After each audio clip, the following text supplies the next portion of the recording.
Hello, welcome to my channel. My name's Emma. Please get comfortable because I have, so it only feels right. Okay, this video would have been uploaded so much sooner if 2026 hadn't been like, welcome, here is the flu. Happy New Year. Yeah, I've spent the last probably like not quite 2 weeks. Thankfully, I feel it's so much better now, but yeah, I spent my beginning of 2026 with the flu, so that's why this did not come out to you any earlier. Something else was coming out instead. Anyway, welcome to my best books of 2026. I'm just gonna get right into it. We're gonna start with honorable mentions, and then because best books of 2025, yep. Because 2025 was not my best reading year, not the most wondrous, gorgeous time of my life in the pages, I am going to add on, I was going to put it at the beginning, but I think I'm going to put it at the end, a little bonus round where I tell you the best of 2025 for me in terms of other forms of media, because I spent a lot of last year really out with a lot of health issues, a lot of different health issues, variety pack. Therefore, I actually watched a lot of films. I watched a lot of TV. I consumed a lot more music and games, a lot of video games, and I don't usually do that. I thought I would just add those in here at the end of the video as well, so stay tuned all the way to the end to find out what those are if you want. Let's get into it. Let's get into the honorable mentions. I'm really excited. The first honorable mention for 2025 is Better Than the Movies by Lynn Painter. I'm an idiot. I just turned into a smiling, goofy idiot when I think about this book. I had a fantastic reading experience. This is a YA rom-com, I guess, but it's the kind of book where you're following the two characters in high school and you're looking at them and you're just like, wow, I was really like that once upon a time, and you feel quite a fondness for them. This book had very real feeling characters to me. I loved them. This book made me feel like a little bubbling soda pop. The next honorable mention is The Forever War by Joe Haldeman. I had previously read Forever Peace, which is actually the sequel to The Forever War. I guess you can read them out of order, but regardless, I got to The Forever War, which is sci-fi, takes place far in the future, although it's drawing a ton of parallels to the Vietnam War and the experience of the soldiers in the conflict, the combat, what the hell's going on. Earth is fighting this mysterious being way out in space, and so it takes so long to get there, and a lot of it is about that time dilation, very much about the soldiers' experience coming back to Earth and seeing how Earth has changed after their time away in combat. My favorite Star Wars book that I read or listened to last year, because this is actually an audio production, but it has to be here because I've had a great time. Arguably, maybe it's not the best. Doesn't matter. We have Dooku Jedi Lost by, is it Cavan Scott, I believe? It also comes with music, full cast, narration, and I really enjoyed it. This is set during like Count Dooku's time in the Jedi Temple, rather. And you see him growing up, and you kind of just learn a lot about Count Dooku's backstory all the way up until, is it the time of the Clone Wars? I'm excited to get to a lot more Star Wars in 2026, but that one has to be here. My next honorable mention is The Door by Meg Szabo. This one we read for the World Tour Book Club. This one was super harrowing, like really super harrowing, because it's called The Door. I'm sure you can imagine that this book is all about boundaries being breached and crossed in many uncomfortable ways. This is set in Hungary, and we're following we're following a writer who admits to us in the first opening pages that she killed her housekeeper. This one probably had some of the most horrific just like violent passages and violent images and scenes that I'm going to remember for far too long. And overall, really great book, super uncomfy book, and I think Meg Szabo is such a great talent, and this one has to be here as well. One of the last honorable mentions is The Maid and the Crocodile by Jordan Ifueko. This was so good. I cannot wait to read more from this author this year. I have The Raybearers, which The Maid and the Crocodile is actually set in the Raybearer universe. If you're not familiar with that, I'm not. I just picked this one up because I saw it and it looked interesting. You don't need to read Raybearers, so I would recommend picking up The Maid and the Crocodile, but this was perfect. This was about capitalism and working and disability, and it's all set in this wonderful fantasy world, so rich, so, the characters, man, the characters. I really feel for our main character. It's about she comes of age, she gets kicked out of her orphan house, she has to find work, she ends up bumping into the crocodile god, and this just has so many ramifications. You get to learn so much about what she does, what her powers are. I thought the world was fantastic. I thought Jordan Fueco's writing was wonderful, and the messages, man, the themes, the exploration, 10 out of 10. This to me is what I want my fantasy to do, and I cannot wait to read more from this author. So highly, highly, highly recommend, and highly recommend the audio of this one too. The last honorable mention, this is technically a reread, but I'm going to put it here anyway because this really, really helped my year just be a little bit better, and helped me be a little bit better, and helped me so much. Helped me understand myself better. I'm continually finding new things to like about it. I don't know what it is about this piece of media in all its various forms, but it is just like everything to me. It continually means so much to me, and that's Howl's Moving Castle by Diana Wynne Jones. I'm talking about the book here. Fantastic. I read it for the first time physically last year while I was on a trip with my mom. It was wonderful, and I even started reading it for the second time physically in the same year, which I've never done before with a book. There's just something for me on every single page. Really what I got out of it this year, as someone who's been going through the chronic illness journey and finding out just unfun stuff about yourself, I really just read Howl's Moving Castle, a lot of it, as someone with a chronic illness, or it can be read that way, and I think it's so beautiful because if you don't know, this is about a young girl, Sophie Hatter, who has a curse placed on her, and she's transformed outwardly to have the body of a 90-year-old woman, and so she kind of has to deal with what that body is like, what that body entails. Like I said, the story, it doesn't like focus on that chronic health issue standpoint too much. That's not what Howl's Moving Castle is really about, but for me this year, that's what I just like plucked out of it, and it provided so much comfort. It provided a way to turn these issues and these frustrations and this grief around in a certain way, and I just love it. It's such a point of strength. I think for me this book is like a little touchstone of happiness and joy. Just love this to absolute bits and pieces. So that is Howl's Moving Castle. Let's get into the top 9 best books of 2025. I only have 9, but they're all stellar, they're all wonderful. Let me tell you about them. My Lady Jane by Ashton, and Meadows. This is by 3 different people. I am continually impressed when I'm reminded of that fact, because reading it, I wouldn't have known. It's by Cynthia Hand, Brody Ashton, and Jody Meadows. I've read this, I listened to this, highly recommend the audiobook at the beginning of the year, and I don't know, I laughed out loud. This is exactly my dumb sense of humor. I love this to bits and pieces. It says on the back, it says the Tudors meet Monty Python. This follows Lady Jane Grey, who is set to inherit the throne of England, and in history, she did so for I think exactly 9 days before she was beheaded.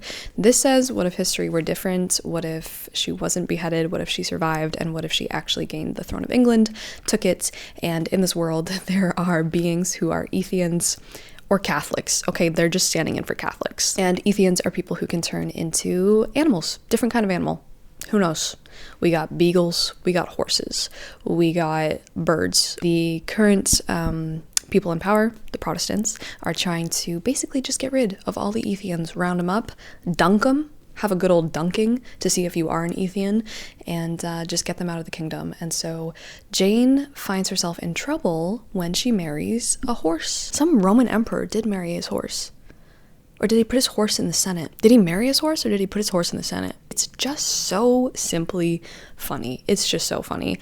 I was literally laughing out loud. I love the narrative voice in here, because you just have this person who's just like, I'm going to tell you everything about what's going on. I'm going to give you the hot goss. I'm going to insert myself as the narrator into the story and be like, yo, reader, we don't think so. It's so good. There's a 16-year-old girl named Jane Grey who was forced to marry a complete stranger, and shortly thereafter found herself ruler of a country. She was queen for 9 days, then she quite literally lost her head. Yes, it's a tragedy. If you consider the disengagement of one's head from one's body tragic, we are merely narrators, and would hate to make assumptions as to what the reader would find tragic. We have a different tale to tell. Pay attention. We've tweaked minor details. We've completely rearranged major details. Some names have been changed to protect the innocent, or not so innocent, or simply because we thought a name was terrible and we liked another name better. That is My Lady Jane. Coming in at number 8, we have Glaciers by Alexis M. Smith. Such a quiet, contained, sad, hopeful, human. Such a human little book. This is about Isabel, who's living in Portland. Yep.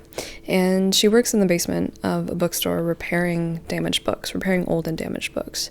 She really wants to go to this party that her coworkers are throwing, but she's quite nervous about it, and she wants to find a dress for the party. She also is really hoping that at this party, another coworker is going to be there who she has a little bit of a crush on, and she wants to get to know him more. He may or may not be in the army, and that may or may not be a bad time. Set in the earlier 2000s at least, and it's also about Isabel looking back at her childhood growing up in Alaska, childhood full of ice, and her encounter with a glacier, like a very just like deep, intimate encounter with a glacier. It's beautiful. It's a novella that is very sly yet real about looking at like the quiet forms of exploitation. This book does such a good job. She does such a good job of being like, okay, you're living your life, you live in quite a big city, you think stuff going on outside, you think, melting glaciers and climate change and all that stuff really isn't affecting you yet, but when you look at a life like Isabel's and you see why certain things are happening, the currents that are pushing her in different directions, even the most simple decisions like which dress do I wear to this party and do I go up and talk to this guy that I'm interested in, Alexis M. Smith shows you how those little moments and how those little decisions are absolutely completely affected by the world and what we're doing to it. It's so brilliant.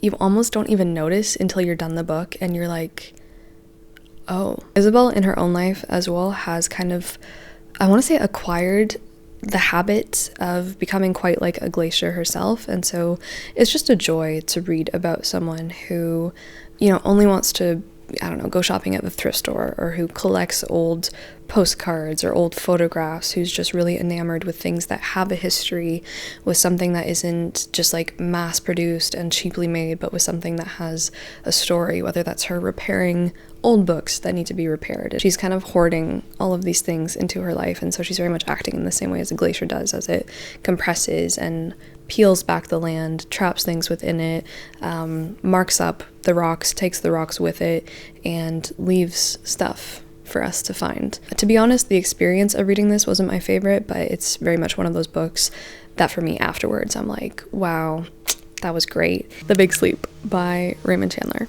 Grit, whiskey, and briefcases full of dirty cash. This was so fun. Like, this was purely just so fun. This one, thank you. Thank you. You, right there. You in the back. Yeah. You gave me this recommendation. I asked for this when I was like, which mysteries should my brother and I try to solve next in our detective series? And someone said Raymond Chandler. So I picked up Ye Olde Big Sleep, and this was so much fun. I was not expecting this. It's my first Raymond Chandler, and I had a blast. I legitimately had a blast. It's such a pleasure to read. Like, really, tip my hat to you. What a pleasure. The quality of the sentences was just something to behold. I mentioned this before when I talked about it, but to me, this was just so theatrical. It's very over the top because it's set in the 1930s at a time when people are just like being insane. Like, they're just being insane. This is set in West Hollywood, and we have this detective figure, Philip Marlowe. He's larger than life. He's that like guy in the back of like the black and white movies with the big hat, like with his little fedora, and he's got a suit, and he's always smoking. You can never really see his eyes, and when he speaks, you're like mumbling way too much. I don't know what you're saying, but he's always just dropping this like insane monologue. He's way too much. You can't take him seriously, and for that reason, he's just a joy to follow. He finds himself involved with more than just simple extortion when he goes to Guy Sternwood's manor, and Guy Sternwood is this guy who's like holed up in his greenhouse, surrounded by orchids everywhere. He's breathing in the orchids, and he's kind of like a Batman villain, really. It's the only way he's staying alive because he's dying. He's an old oil baron, and he's really upset because one of his daughters had a husband named Rusty Reagan, and Rusty Reagan He's nowhere to be seen. On top of that, his daughters are just quite the scandal. They're tearing up the town. They're causing mayhem, mischief. And because of this, they're just like continuously being blackmailed. And so Philip Marlowe gets called in to be like, okay, what the hell's going on with the blackmail? Very quickly, we learn blackmail is just the tip of the iceberg. Kidnapping, pornography, and seduction are just a few of the complications standing in the way of completing the task at hand. The description of people is to die for. This Ragan was a cockeyed sort of buzzard. He had long-range eyes. Long-range eyes. He was looking over into the next valley all the time. He wasn't scarcely around where he was. Like, simply lovely. Now, the mystery itself was just, probably the most convoluted thing I've ever read in my life. To be honest, in the end, there were some plot lines that I don't even know if I got right. Very much worth it just for just to get a dash of the 1930s. Wet, slick, grimy, but also very like glitzy. I can like just see it all. See like the neon through the fog of like West Hollywood and like houses on the surf and our detective figure like going and just like beating the crap out of people. I do have a whole video trying to solve The Big Sleep. I will warn you, the video is just as convoluted as the novel. So is he conduering it? No, he's dead. Oh. Dude, that's it's problematic. In the ocean. You said driving about. I said it's washing about in the surf of the pier. Oh. The Big Sleep. You can bet your whole brass buttons that I'm going to be reading more Raymond Chandler this year. This was fantastic. Please let me know where I go from here. The Big Sleep. Don't sleep on it. Number 6. Magic Mountain by Thomas Mann. I think this is the last time we're going to talk about this because I read this. Last time I'm going to touch it. Okay, last time I'm going to touch this book. I'm actually a bit nervous. I'm getting a bit superstitious. I'm getting a bit superstitious about it now because I read it last year for the Game of Thrones book club. Took me 2 months. Had a fantastic time reading it. Got sick in so many different ways while I was reading The Magic Mountain. And then a few weeks ago, when I was sitting down writing the notes for this video, I was leafing through it, and literally a day later I got hit with the flu. Pick it up at your own risk, I guess. I don't know. The Magic Mountain. Phlegm and delusions. I didn't explain, but this list is basically just like my enjoyment. To make it onto this list, it's just really like an experience. These books were all just like fantastic experiences for me, like, you know, in some cases full body experiences, and just love, just like pure enjoyment. And why The Magic Mountain is here is because it combined so many different elements of things that I love. It basically just checked off all of my boxes. Tuberculosis sanatorium, kind of like a hotel. A little bit like a hotel. I went through a very, very intense period in high school where I was obsessed with learning about sanatoriums and asylums. That was like a whole phase I went through, read a lot of books like that. And for me, The Magic Mountain just kind of reignited that a little bit. But because I'm more interested in like the hotel now, that was a really fascinating aspect of it, because when you go into The Magic Mountain, I'll tell you what it's about in a second. I'm sorry. It does kind of become a little bit like a luxury resort.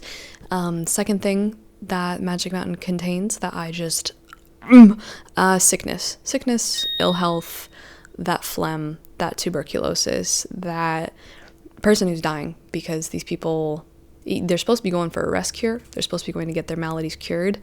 I mean, they're not going to have them anymore. Something I'm deeply interested in. Also really looking at how ill health and people who have either, you know, a lifelong sickness or just an injury or anything like that, looking at how that's portrayed in fiction across time periods, especially, you know, back then. That's very interesting to me and very, very compelling to me, and just continually fascinating. So that's another thing that I loved. And then the snow. The snow. Yes, there are glaciers in the Magic Mountain. Our main character is just a hoot. I think the fourth element that I wasn't expecting was how funny the Magic Mountain was going to be. It's hilarious. Like, again, this is exactly my kind of humor. So many books that made it onto this list this year were deeply funny to me, just like deeply funny. And I really, really appreciate that. So if you don't know what the Magic Mountain is about, we have this young man named Hans Castorp, and he is going up into the mountains to visit his cousin Wilhelm. No. His cousin's name is not Wilhelm. He's going up there to visit his cousin Joachim. He's just going up there to visit for a week. Back then, that was fine. Wasn't really unadvisable to do such a thing, to go and hang out with a resort full of like coughing ill people. So he goes there and he just plans to stay there for a week. No more. No more. Buddy is there for years. Something that Thomas Mann does that is so cool, because one of his big bright ideas in here is time and playing with time. You spend about the first, I swear to God, maybe 200 pages, 150 pages on the first day, on Hans's first day at the Berghof. We're just learning about everything. We're seeing about everything. Hans very deeply remarks that, it's so interesting how time runs slower at first when you get to a new place. All the patients at the sanatorium warn him that they make very free with one's definition of time, with one's familiarity with time, that time does not work the same way at the sanatorium. And it's so interesting because the book is going to be covering a ton of years, and you're like, why are we spending so long on one day? For Hans, but it's mimicked for you as well as the reader, because as you keep reading, you're just like, where am I? What is going on? The number of pages, the number of time that you are spending in the book reading, discombobulation. He's seeing a whole bunch of people from all over Europe staying in the sanatorium. And so in this way, it's very much a microcosm, and it is Mann, Thomas Mann, diagnosing European society before the eve of World War I. His prognosis is that you're sick as hell, dude. A lot of this goes over the insane decadence frame of mind, the mindset that everyone is in. And then you do have different characters from different countries very much voicing things that are meant to be a little bit representative of their country's viewpoints. And you have Hans, a German man, in the middle of all this, observing and getting more and more and more embroiled and entangled in the lifestyle up there. That's what was fascinating about this. You got to spend so much time learning like the ins and outs of the sanatorium, and like if you are sick in this way, what you do, what the rest cure is like. You pretty much just go and sit in the balcony, and then you are fed like 25 meals a day. You just follow this like very mediocre character. Like the narrator lets us know he's just a plain average Joe. He's also very funny, and you just see him getting deeper and deeper into this like society until one day he's like, am I sick? I don't know, this book just kept me on my toes. It kept me thinking. I really appreciated like learning so much, and it's just deeply amusing and entertaining and so funny and very fairy tale like. A lot of this is so fairy tale like. Hans has so many moments where he's exploring outside the sanatorium, or he's having conversations with people that turn quite mythological. What was that noise? It was coughing, obviously, a man coughing, but coughing like no other Hans Castorp had ever heard, and compared with which any other had been a magnificent and healthy manifestation of life. A coughing that had no conviction and gave no relief, that did not even come out in paroxysms, but was just a feeble, dreadful welling up of the juices of organic dissolution. It is just as if one could look right into him when he coughs and see what it looks like, all slime and mucus. Like a dash of romance in here, because Hans becomes really obsessed with this other girl at the sanatorium. This one I have to translate. I'm so sorry, it's in French and mine doesn't come with the translation, so I'm just gonna try to give you a good idea of what this says. He's talking with the girl he likes in French instead of in German. In truth, with you, I prefer this language to mine. For me, to speak French is to speak without speaking, in a way.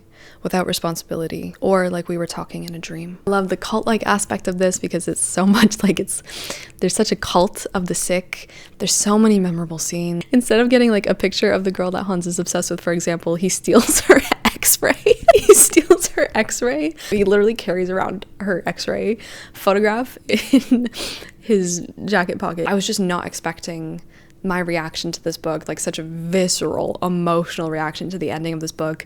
This is one of those books that has a perfect ending that Thomas Mann just like got down pat, absolutely nailed it, broke me to pieces, and it's just really terrible. Frankly, it's just really, really terrible. The Magic Mountain, absolutely, this is a highlight of the year. Definitely not without its difficulties and not without its sluggish, slog-like, slimy nature.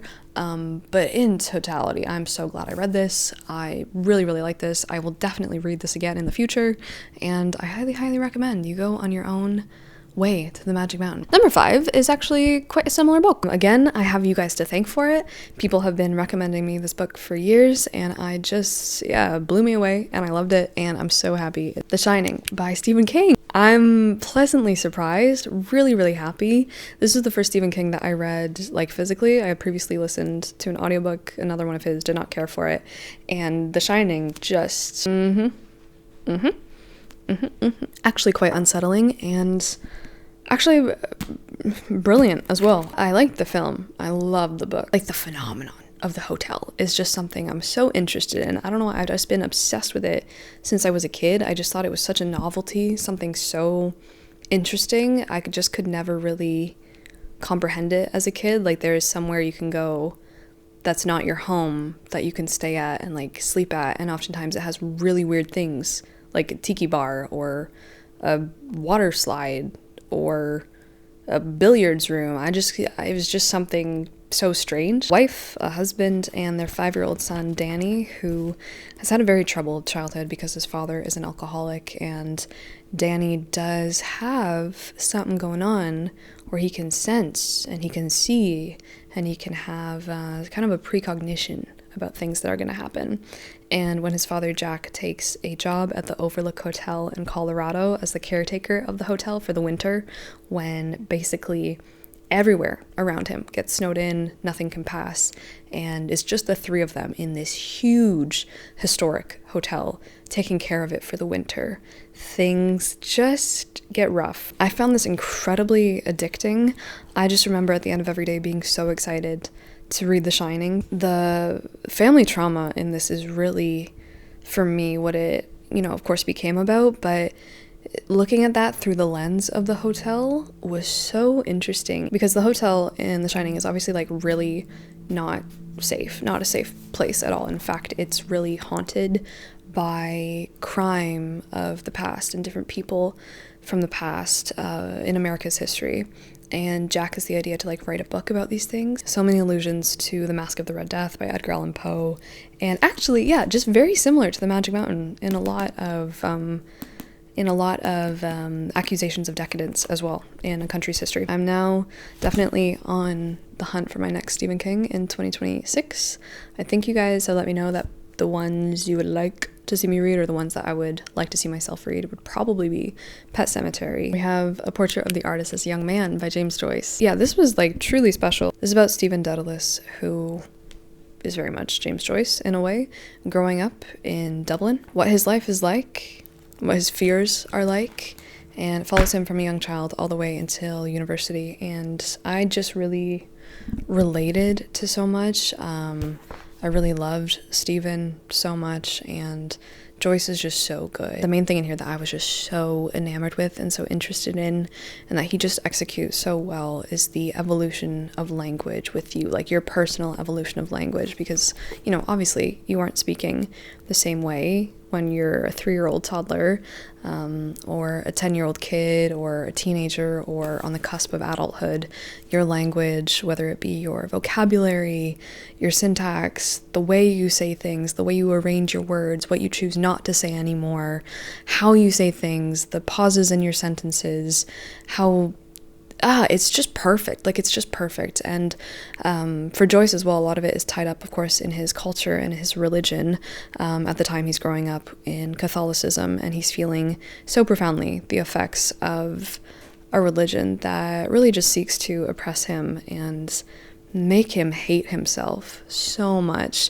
The passages in here are just agonizing, and seeing him go through an education like that as a young child before reaching university is so heartbreaking, and it's just done perfectly. That was one of the most interesting things in here for me, was just the changing of the language as Stephen grows and as he becomes who he's supposed to be as an artist. A lot of this is, of course, about the artist journey, and what do you have to cast off, or what do you have to let go of, what dogma do you have to tear down in order to be free and in order to express yourself fully and beautifully as an artist. What do you have to say goodbye to? How do you become who you're supposed to become in order to achieve what you want to achieve in an artistic sense? It was just wonderful. Not without like difficulties or anything. There are a lot of parts in here that are just like, oh, I don't want to be here. There's a particularly just like traumatizing sermon that Stephen and his other young classmates get subjected to at school about the horrors of hell. I'm coming a little closer because it's getting dark now. Joyce also really takes Ireland to town in the book. Actually, a lot of these do. A lot of these books really take their countries or other countries to town. Yeah, and looking at the list, a lot of these really talk to each other. This always happens at the end of the year. The list is very similar. I've had this kicking around for a while. I'm really glad that I finally kind of got over my fear of Joyce, although I'm not sure if I'm exactly unafeared to try Ulysses next. I will leave you with maybe a few lines from here. I'll tell you what I will do and what I will not do. I will not serve that in which I no longer believe, whether it call itself my home, my fatherland, or my church, and I will try to express myself in some mode of life or art as freely as I can and as wholly as I can. I do not fear to be alone or to be spurned for another or to leave whatever I have to leave. And I am not afraid to make a mistake, even a great mistake, a lifelong mistake, and perhaps as long as eternity too. This was just really perfect. I know for sure that I have not squeezed the brain juices out of this as much as I could, so I will again be returning to this at some point, but yeah, very do recommend. My voice is giving out, but I'm gonna try to tell you about my top 3. We have Under the Glacier by Halldor Laxness. Thank you, Iceland, for connecting science and environment and art at the museum in Reykjavik, and that's how I found this author. They had quotes from him about glaciers in their exhibit with the glaciers and, you know, everything about it. And so I picked up Under the Glacier while I was in Iceland. Charming. So charming. Just tickled my brain in a way that was very quite nice. So this is about, we don't know his name. It's about this young man. He is an emissary for the Bishop of Iceland. He's being sent to investigate this community out on the west of Iceland because they're messing it up. They've taken Christianity and what Iceland knows as Christianity, and they're doing whack crap with it. They're doing wackadoodle things. The Bishop of Iceland is kind of crashing out about it, and he's like, that does not sound right. What are these reports that we're hearing of the pastor at Glacier, which is kind of colloquially known as Glacier? What are these reports that I'm hearing that he's boarded up the church? Excuse me? What do you mean? Are we burying people on the glacier? Are we resurrecting people on the glacier? Like, what is going on? And so MB, the emissary to the bishop, goes out there to see what's going on, but he's only being sent there as an observer. He's not there to tell them off. He's not there to tell them what to do. The bishop just wants him to write up a report and, you know, see what's going on. MB is like, why me? I'm super inexperienced. I'm super young. I don't even really want to work here. Like, I just needed a job, and this is kind of the only job that I have.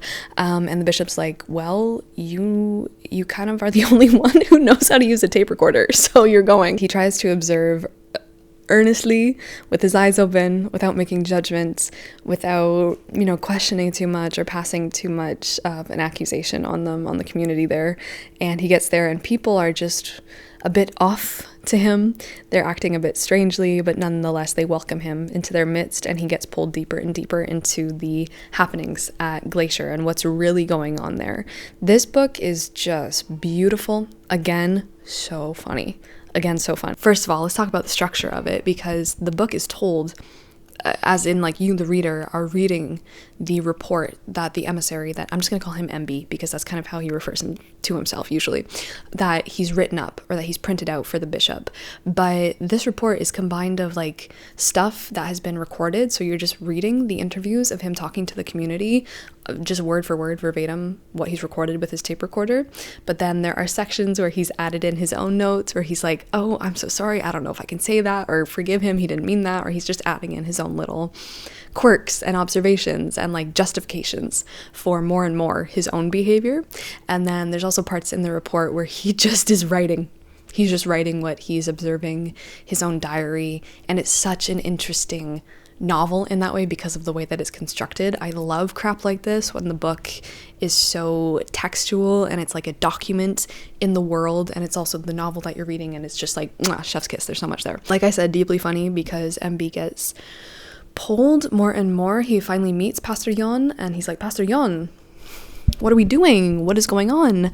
And the pastor is just this very worldly, wise, very connected to like what's going on the west coast of Iceland in terms of the land and the birds and the glacier, and he's kind of developing trying to develop rather the flock of his congregation in a new way, towards a new direction, a new kind of worship, a new kind of celebration, a new kind of wisdom, and it's beautiful. Another thing that I deeply loved about this book was that almost every chapter, the chapters are very short, MB makes an observation about the wildlife more often than not on the West Coast, and so it's also for me a little bit like a book of birds, because it's also MB's observations about the different nesting birds, his experience with like hearing the different bird calls and the migrations, and I just thought it was really beautiful that way. And more he is starting to pay, I'm getting like out of breath talking about this, sorry, this is definitely top 3. He just starts to pay more and more attention to what's going on around him. He starts to question more. Under the Glacier also deals with so much folklore. Halldor Laxness has inserted so much Icelandic folklore, stuff from the sagas, and so it becomes very fable-esque, and the ending's very interesting. I think it speaks to Joyce. I think it speaks to The Magic Mountain. I think it speaks to Glaciers by Alexis M. Smith for sure. I smiled more than once.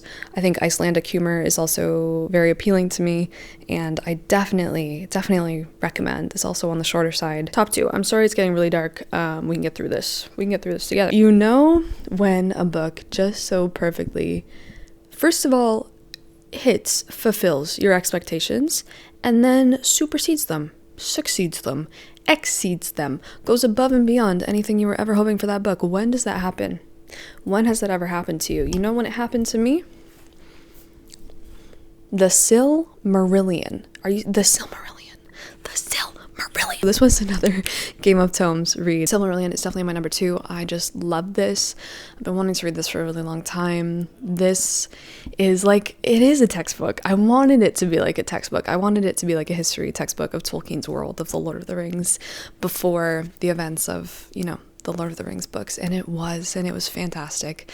I learned so much. It was the kind of book where like, the joy of getting to know things about the world that you didn't think you were ever going to get answers to, or backstory, or lore, or fun tidbits, or facts, or just like a deepening of the world. Like discovering, felt like discovering lost books of the Bible or something and being like, whoa. And at the heart of it, again, is just another piece of jewelry. It's another piece of jewelry. I'm not going to go on describing the plot of the Silmarillion 2 because I have over an hour video doing that. Again, I bawled my eyes out. I felt like I was there. I wasn't bored or irritated, or it was never a slog. It was like a beautiful glide on a swan boat. I could picture everything, the way that Tolkien really spent like so much time describing the world of the elves. And in The Lord of the Rings, that's not something you really truly get, but in the Silmarillion, it's just gorgeous. The opulence is out of this world, and the care that he takes with everything is so inspiring. Again, I also laugh so much because what do you mean, Sauron, Lord of Werewolves? He's the Lord of Werewolves? That's so cute. Yes, there are like 8 people whose names all start with F, and they all kind of sound the same, and I don't really have anything else to say about this that I feel like I haven't already said, except that I cannot wait for the day when I get to pick this up again. That is number 2. The accolades, the applause. Number 1, I always hate when we come to this moment. Do you know that? I always know that they're the number 1 because they're the ones that like I don't want to tell you about. I don't want to talk to you about. I want to become a secretive little urchin about them and keep them to myself. Number 1 book of 2025 is actually not a novel. It is an Oresteia by Carson. It's actually a selection of 3 plays. Look, you can't even see it. It doesn't even want to be here. It's blending into the... Oh, that's pretty good. We have Agamemnon by Aeschylus, Electra by Sophocles, and Orestes by Euripides. So what Carson did here was take one play from each of the 3 Greek I stumble over that word every time. Tragedians. She decided to translate one of each of them and piece together, you get something quite magnificent and quite interesting and very, very harrowing, because not only is it a journey through time. You have Aeschylus, who's of course the oldest, all the way to Euripides, who's the youngest of the playwrights, and what they say and what they're saying about their society through the plays that they're talking about is very different. And so the first play, Agamemnon, is of course about Agamemnon's return after the Trojan War, after they're done besieging Troy, and his return to his homeland, to his wife, and also to just his family.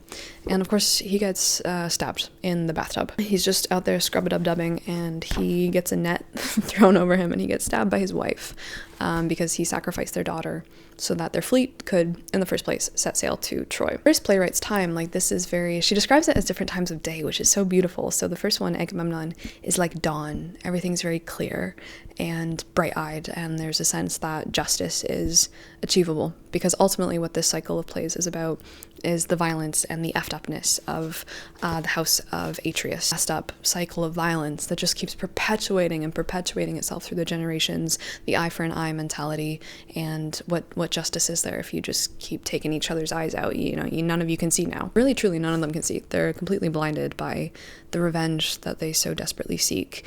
And then by the time that you get to Electra by Sophocles, holy grief. So Electra is the daughter of Agamemnon, and she is very much grieving for her father, even after what he's done, and she has to live with her mother, and now her mother's BF, who's just also in the house, she very much does not agree with her mother, and is just this tortured young lady living in a house full of abuse and neglect, and she's pining for her brother Orestes to come home and take vengeance on the house. And Euripides is very tricky and I think sardonic and satirical, and so he takes the play and what would have been the original ending of the play and completely derails it a little bit. And I think Anne Carson describes Euripides as the stark light of afternoon, where it just shines and reveals everything, and leaves no room for anyone to hide from anything that they've done. And anyway, the cycle of plays is supposed to enact a new order whereby the people of Greece kind of shy away from the rules of the gods and the orders of the gods.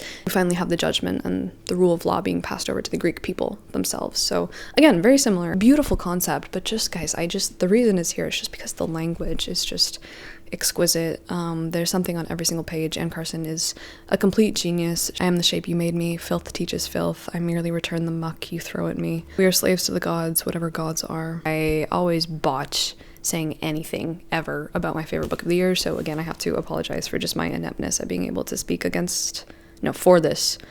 Seriously a treat to just like gorge my mind on. Anne Carson is just kind of like my idol. Greek tragedy got the #1 spot this year. The days that I spent reading this trio of plays were just like, yeah, that is my #1 book of the year. Thank you for making it all the way to the end. I am now allowed to ask you what your favorite book of the year was. What is it? What was it? I would really, really like to know. Please pop it down in the comments. I have talked for so much now that I can't speak anymore, so I'm gonna log off. Oh, I told you guys I was gonna tell you my favorite things. Okay, you know what? I'm gonna have to come back maybe tomorrow and do that because I can't speak anymore. I've lost my voice now. Hey, welcome back. It's the next day. My voice is recovered, I think, although I'm really, really tired, but I just wanted to sit down and just chat, just have like a nice chat about my other favorites of the year. I've narrowed down like maximum 4 in each category, mostly 2 in each category. So I'm just gonna get into the other forms of media that I loved and just would be remiss not to mention and to recommend to you. So the first category I want to start with is video games, because there is something I have wanted to speak about for forever. Last year I played this game back in like March and I just never knew where to put it in. I don't know if people enjoy rambles about certain games I've been playing, but this game, I have been like literally dying for almost a year to talk to someone about this. I don't know why I haven't, but this game was the like best thing I've come across in years. So it's called The Chance of Sonar. It's like the developers of this game legitimately went into my brain and they were like, wow, let's design this game based 100% off of what Emma would like in a video game, like off of her exact preferences. The Chance of Sonar. You wake up, your character wakes up in this weird, maybe futuristic pyramid-esque tomb structure, and you look sick as hell, and you're running around and you're like, what is going on? You try to speak to someone because there are other people there with you in this place that you're in, but they don't speak your language, or you can't understand them. They're speaking in a language you can't understand. And so your main task in this game, like obviously there's other puzzles and things like that, but your main task is to put together the language of the people around you. You eventually find out that there's levels to where you're staying. So basically the game is inspired by the Tower of Babel. And you are the one who has to figure out everyone's languages, because each level that you ascend, it's a completely new language. Whoever made this game, chef's kiss to you. I don't know if you have like a degree in linguistics or something like that, but the languages that they invented, the different symbols making up the different languages, was just gorgeous, beautiful, I think exactly challenging. Like the whole game is about language, and it's so fun. It was just the exact kind of puzzle that my brain was just like, thank you. Please check it out. It's beautiful. I think about it all the time. It has a touching, wonderful storyline about humanity. I bawled my eyes out finishing the game. I'm frankly have never been the same, and I've never been able to speak about this anywhere. But yeah, I've been on the hunt for something like this ever since. I've never found it. I did want to place 2 other games in this category that I've really loved this year. Nowhere near as much as Chants of Sonar, but they're still here. Okay. Number 1 is Jedi Survivor. I loved it. I actually haven't finished it. I've almost finished it, but it's a bit of a longer game, so I've been playing my slow way through Jedi Survivor. Basically, you're just a Jedi that has survived Order 66, and you're bopping around, fighting guys, exploring the galaxy, and it's good fun, and I really, really enjoyed my time with it. And then this other one, I just started playing right at the end of the year when I was going through that awful, awful time that landed me in the hospital a few months ago. This is just such a chill game, and it's a game I never thought I wanted to play, but I'm like so hooked now. I look forward to my little sessions multiple times a week that I get to play this game and just chill. It's such a lovely, chill, cozy game for me, and that is World of Warcraft. It doesn't sound chill and cozy, but I swear to God it is. I don't know, I've really grown to love it. For me, this is definitely unlike my usual fare for games that I would turn towards, but I've been loving it. You know, the main appeal for me was being able to start in a winter level. So I decided to play as a dwarf because you get to choose who you play as, what your profession is, what your adventure is going to look like, blah, blah, blah. I typically enjoy games with a lot more of a storyline than something like World of Warcraft, but now I'm just this little Santa Claus looking dwarf running around in the wintry woods, and I couldn't be happier. Collecting my little herbs, and I'm making my little potions, and it's a good time. Let's move on to TV shows, because there's only one on the list for me, and I think you might know what it is. The Clone Wars. The Clone Wars. Why did I never watch this as a kid? The Clone Wars is bomb. The Clone Wars is bomb.com. I love it. Yes, it's definitely, I guess it's a kid's show, but a lot of it is quite intense for a kid's show, and I just love it. I love it. I'm on season 3. For me, a lot of it is that slice of life, silly George Lucas side of things that I really like to see, and the Clone Wars is just fulfilling everything about that. My favorite Star Wars character is General Grievous, so it's just wonderful for me to see more General Grievous, my chronically ill king. My chronically ill coughing king. Highlight of my year was rediscovering Star Wars. A comfort TV show, 100%. Let's get into the films, because I have 2 top films from this year. The first film that I want to mention, you've probably heard of it. It was so good. K-pop Demon Hunters. First of all, stunning. The soundtrack, obviously stunning. And I bawled my eyes out again. I was not expecting I was expecting a silly, goofy, fun time, and instead I got knifed in the heart. Also bawled my eyes out at K-pop Demon Hunter. Has to be in my top 2 this year. I really loved it, and I've obviously been just brainwashed by the soundtrack, and that's fine. Number 1 film for me in 2025 that I watched, a new film to me, was Total Recall. Which one of you was gonna cough up the fact that this movie is ultimately about a glacier? No one was gonna cough that little tidbit up. Yeah, I had never seen Total Recall before, and I loved it. I flippin' loved it. I thought this was hilarious. I think Arnold is, I don't really know, to be honest, what his acting is. It's something, but it gave the film kind of an uncanny quality, which I think really lends itself to what the film's talking about.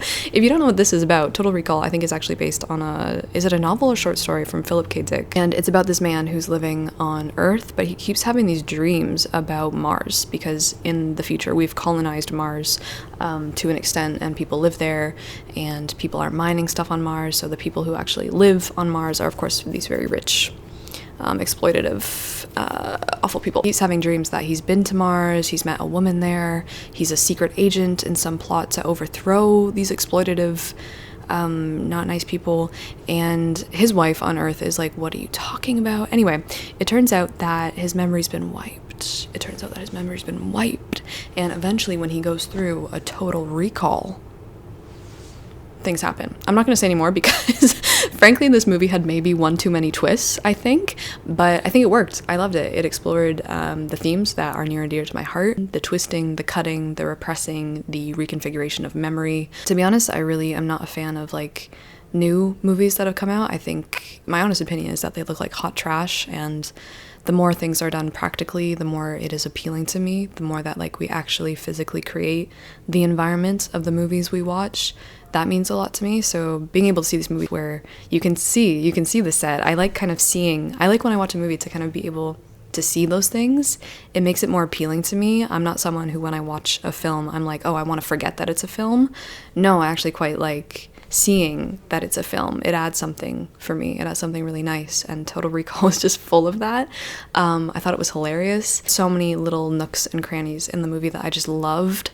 This is one that I will definitely add to my rotation to watch over and over again. And yeah, like I said, it's ultimately about a glacier, and I think the ultimate message at the heart of the film, I'm not going to spoil it if you haven't seen it, but I think it's beautiful, and so pressing for right now. Like, they nailed it. Philip K. Dick nailed it. This movie nailed it. I don't think I'd ever seen an Arnold film before either, so I really have not seen any movies. So yeah, just so we know. I think the last category I wanted to talk about was music. My top 2 albums from this year.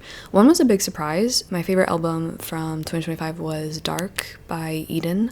I was a huge Eden fan in high school. I went to see his concert. However, for the past few years, I've kind of fallen out of love with his stuff. I just haven't really been into his new releases, but the album he came out with this year, Dark, just like, yeah, that is the Eden I feel like I've known and loved. The tracks on there, the beats, the sounds, it just like tickles my brain and like scratches a part of my brain in a really great way, and I just loved it. I think favorites off of that album are Still, Quantum, At Once. That is the album that I'm crying to in the gym, probably. Their album, which was a big surprise to me because I could never get into this band before. I tried to get into this band in high school, couldn't do it, but this year 21 Pilots came out with Breach, and yeah, Breach is my number 2 album of the year. I don't know what changed. I think their sound changed a little bit. City Walls was the one that got me. Again, the instrumental on that one just like does something very nice. Those are my 2 favorite albums, but in terms of just other music, other songs and artists that I've been really into this year, I found this wonderful artist named Annabelle Dinda. She's quite new, I think, but her stuff is just like haunting and gorgeous. Probably my number 1, just like crash out, I want to sob and roll my way across the floor song this year was Logging Field by her. Just stake to my heart. Love that song. She is a smaller artist, I believe, so definitely please check her out because I think she's so talented. And another niche for me that just like really took up a lot of my listening hours this last year was Chinese music from the 80s and 90s. Really obsessed, like hardcore obsessed. Everything that Fei Yuqing has ever done and everything that Priscilla Chan has ever done. Those are my favorites of 2025, books and otherwise. So thank you for hanging out. Thank you for being here. Let's make this just a huge recommendations pool down there. Please put together your games, your music, your films, your movies, your shows. Please put it all down there because I'm really excited to have more of a balanced media consumption because for years it's really just been books, and there's more out there. So I gotta do the Canadian knee slap to get out of this one, so I'm gonna go now. Okay. Ciao.